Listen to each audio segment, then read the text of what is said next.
सन्देह घेर पारलाखेमुंडी पौर परिषद 20 मासरे बदली हेलेनी 9 जन अधिकारी। निर्वाही अधिकारी बदली हेउछि हेले जंत्रींकर बदली हेउनी। राज्यर सर्वपुरातन पौर परिषद हेउछि पारलाखेमुंडी पौर परिषद। वर्तमान एही पुरातन पौर परिषद अति विषम परिस्थिति देई गति करुछि। पौर परिषद रे दायित्वर भार नेबा पई रहु नाहांती निर्वाही अधिकारी। कार्यालय रे लागिथिबा तालिका अनुसार गत 20 मास मध्यरे 9 जन अधिकारींकर बदली होईछि। फलरे पौर परिषद अंचलर उन्नयनमूलक कार्य एक प्रकार ठप होई जाईछि। पौर परिषद रे केवल निर्वाही अधिकारी पदवी रे एते बदली काहेकि हेउछि? पौर परिषद को चलाइबा पई सतरे कोन योग्य अधिकारी नाहांती ना आउ किछि अदृश्य शक्तिर चाप एहा भितरे रहिछि? ताको नै साधारण रे एबे प्रश्नवाची सृष्टि होईछि।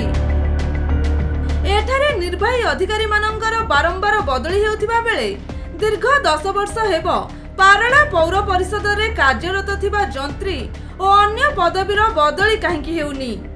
तबे घटना को नहीं जिलापाल विजय कुमार दास कहिसेंती अधिकारी बदलीर निष्पत्ति सरकार नियंती हेले उन्नयनमूलक कार्य रे जेबली बाधा न हेबो सेथिपाई प्रशासन सबु बेले सजग रहिछि।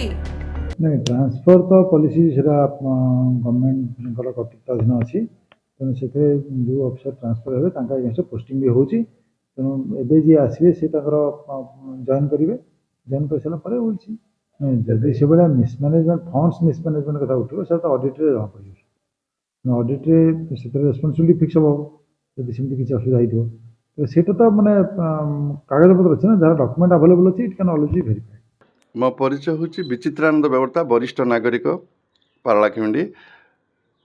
आती कहबी जे आमर हूँ ऐतिह्य संपन्न पारलाखेमुंडीर द्वितीय बृहत्तम पौर परिषद वास्तव में आर ना रही रही किसी सन्देह ना कि गोटे जिनस मोर अनुध्यान मुझे जानुपार्ची कि 20 मास भितर प्राय 7-8 जन कार्यनिर्वाही अधिकारी बदली होती किंतु सरकार जदि दृष्टि पड़ो आ दृष्टि आकर्षण भी करुच्ची जे गोटे स्थायी निर्वाही पौर परिषद रहा दरकार आउ जो माने तांकर परवर्ती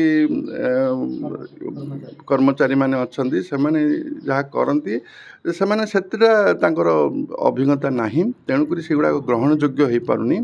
तेणु मु चाहूँगी जे आमे चाहूँ माने आम अंचलवासी चाहूँ बा पौर परिषदर बासिंदा है चाहिए जे गोटे स्थायी पौर परिषदर कार्यनिर्वाही अधिकारी रहिले आमर कार्यगुड़िक आउ टिके भल त्वरान्वित हम।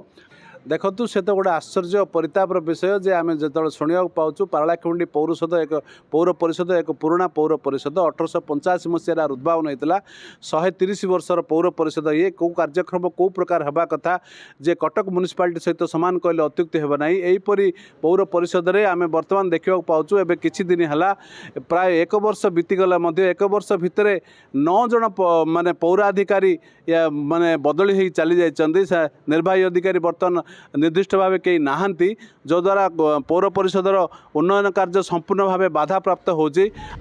गजपति हेमंत प्रधान का रिपोर्ट खबर ओडिशा।